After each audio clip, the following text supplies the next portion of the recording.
थुनफावथाय नायनो मोजां मोनग्रा रायजो राजाफोरनि थाखाय गोजोनथाव खौरां।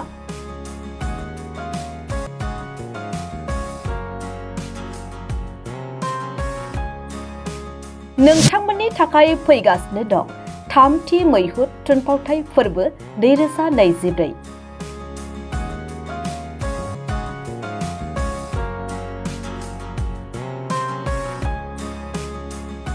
नैजिसे नभेम्बरनिफ्राय 24 नभेम्बरसिम सानब्रैनि हाबाफारिजों खुंजानो थांगासिनो थामथि मैहुर थियेटार फेस्टिवल।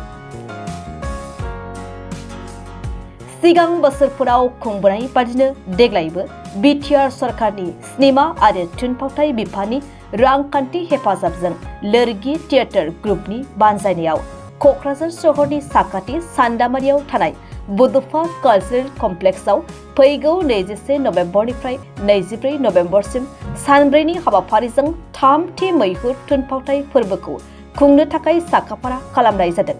बे मैहुर थुनफावथाय फोरबोखौ खुंफुंनायनि थाखाय दासान्दि थागथियारि खालामनाया मुखुबै सोलिगासिनो दं। मैहुर थुनफावथाय फोरबोनि लोब्बायैनो बड'लेण्ड मुलुगसोलोंसालिनि बर' बिफानजों लोगो नांनानै 22 नभेम्बर खालि मडार्न थियेटार ए डिस्काशन आयदानि सायाव मोनसे सेमिनार लाफानाय जादों। बे थुनफावथाय फोरबोआव हादरनि गुबुन गुबुन रायजोफोर फारियै कर्नाटक, गोदान दिल्लीनि थुनफावथाय हानजाफोरनि अनगायैबो बायजो हादर लेटिन आमेरिका, इटालि आरो लण्डननिफ्रायबो थुनफावथाय हानजाफोरा बाहागो लाफैनानै थुनफावथाय दिन्थिफुंगोन। बेनिखायनो सानब्रैनि हाबाफारिजों खुंफुंनो लानाय बे थुनफावथाय फोरबोआव जागायनायनिफ्राय जोबजासिम बाहागो लाफैनानै गुबुन गुबुन जायगानिफ्राय दिन्थिफैनाय थुनफावथायखौ नायफैनो थाखाय बानजाय आफादनि बिथोनगिरि एबा लोरगि थियेटार ग्रुपनि गाहाय नेहाथारि सन्जीब कुमार ब्रह्मआ खावलायहरदों। जोंहा थामथि मैहुर थियेटार फेस्टिवल, जाय थियेटार फेस्टिवलखौ जोङो हादर गेजेरारि फोरबो हिसाबै खुंनाय जायो।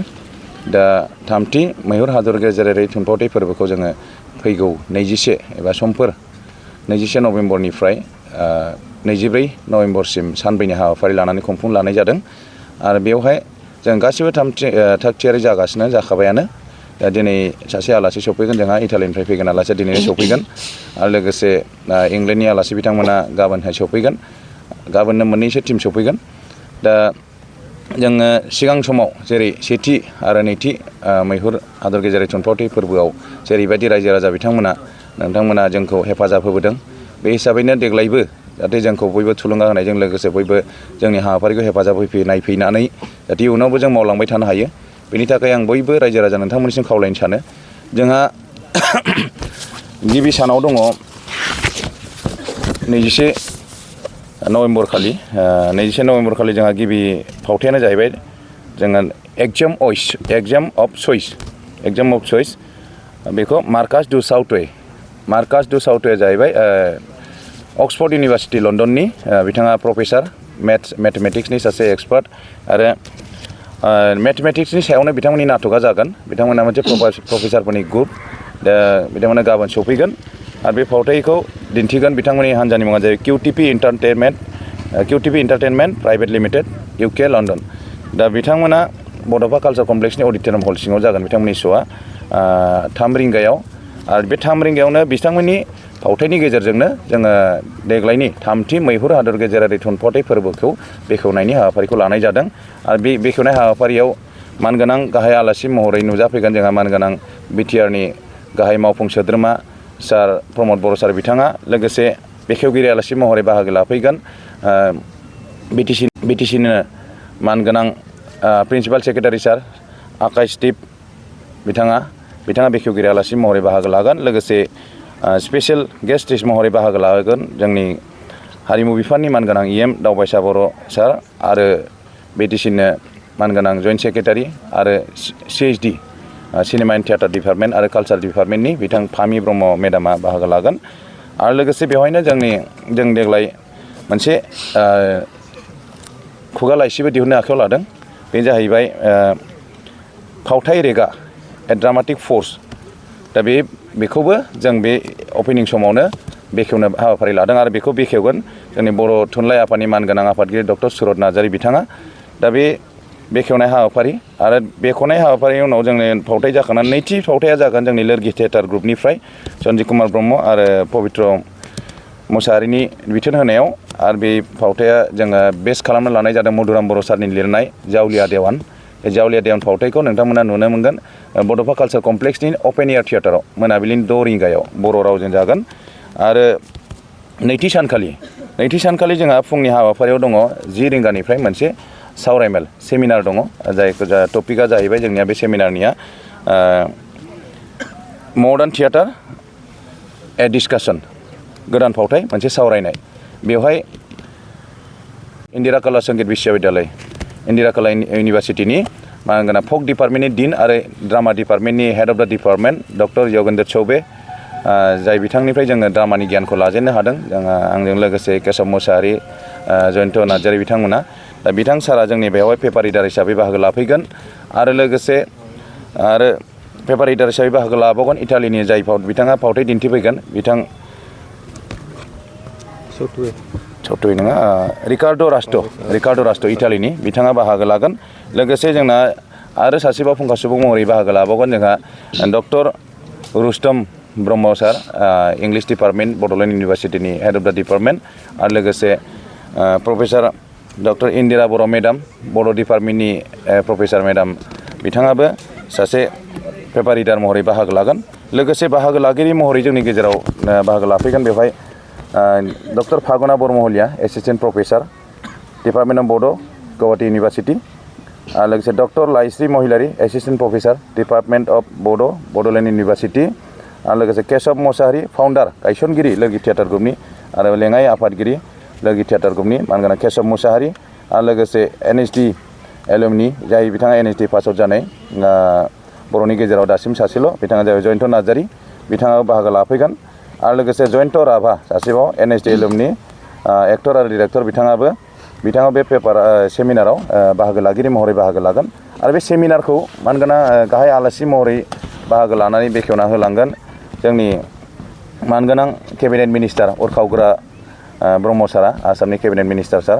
लोगोसे बे सेमिनारखौ आफादगिरि मासिगिरि महरै सामलायगोन गार्लस कलेजनि क'क्राझार गार्लस कलेजनि मानगोनां गोरायुं डक्टर आदाराम बसुमतारी सार।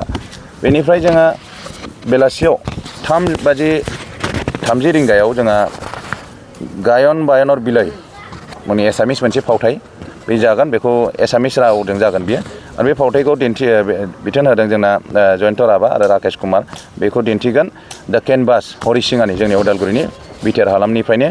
दा बेनिफ्राय लोगोसे मोनाबिलियाव 5 रिंगायाव साउथ इण्डियानि मोनसे बेंगालुरुनि मोनसे फावथाय माटिया कान्नाडा रावनि मोनसे फावथाय बेखौ दिन्थिनाय जागोन। बेखौ बिथोन होदों अरुण लाल आरो बिथांमोननि फावथाय हान्जानि मुङा जाहैबाय अस्तित्व आर बेंगालुरु कर्नाटका। बेनिफ्राय थामथि सानाव पपकर्न ब्रेक होननाय मोनसे सल' फावथाय इटालिनिफ्राय दिन्थिगोन। बे जाबाय राव गैया बियो नन भार्बेल उन्दैफोरनि रिलेटेड बांसिन बियो।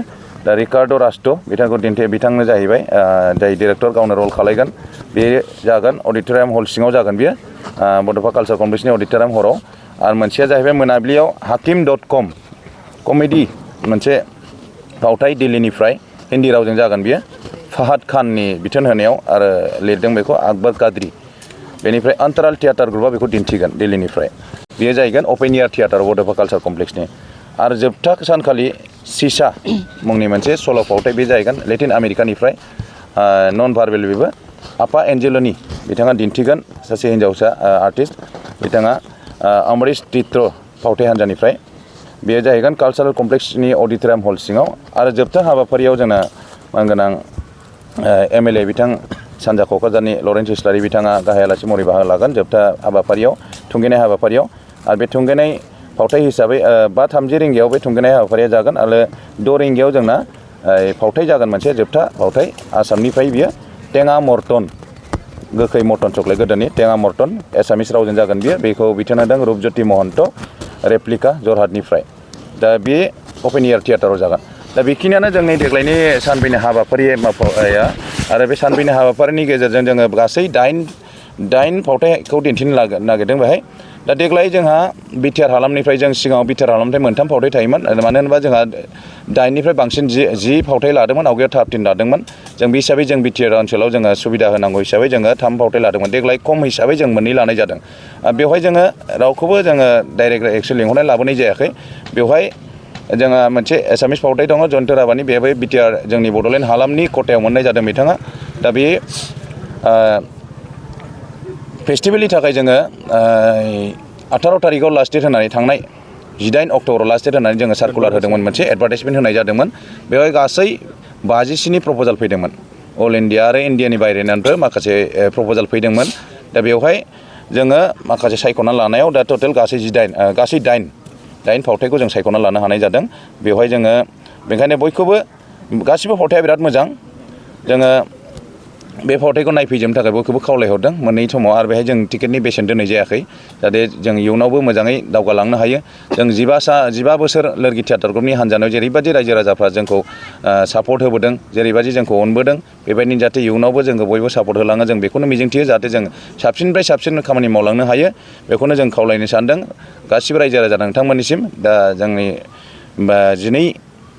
11निफ्राय 11, 12, 13, 14 बे सानब्रैनि हाबाफारियाव जाहाथे बयबो फैनानै नायफैयो 21 22 23 24 बे सानब्रैनि हाबाफारि आरो 21 खालि जे बेखेवनाय हाबाफारि बेयाव जाहाथे बयबो बाहागो लाफैयो आरो सेमिनाराव आरो लोगोसे स्टार्टिं खालि जाय फार्स्ट नाटक जाय जागोन इंलेन्डनि बिथाङा प्रफेसारा जोंनि ड्रामा जोबखांनायनि उनाव गावनि 1 घन्टासो स्टुडेन्टफोरजों इन्टारेक्सन खालामनो लादों मेथ्सनि सायावनो बिथाङा नाटक खालायगोन मेथ्सनि सायाव जाहाथे बिथाङा इन्टारेक्सन खालामनो होनदों आरो स्टुडेन्टफोरजों बेनिखायनो आङो कलेजफोरनि स्कुलफोरनि स्टुडेन्टफोरखौबो खावलायनो सानो टिचारफोरखौ खावलायनो सानो जाहाथे बाहागो लाफैयो बे हाबाफारियाव अक्सफर्ड इउनिभारसिटिनि प्रफेसार बेखौनो खावलायनानै दिनै जोंनि प्रेस एसेयाव फोजोबनाय गोजोन्थों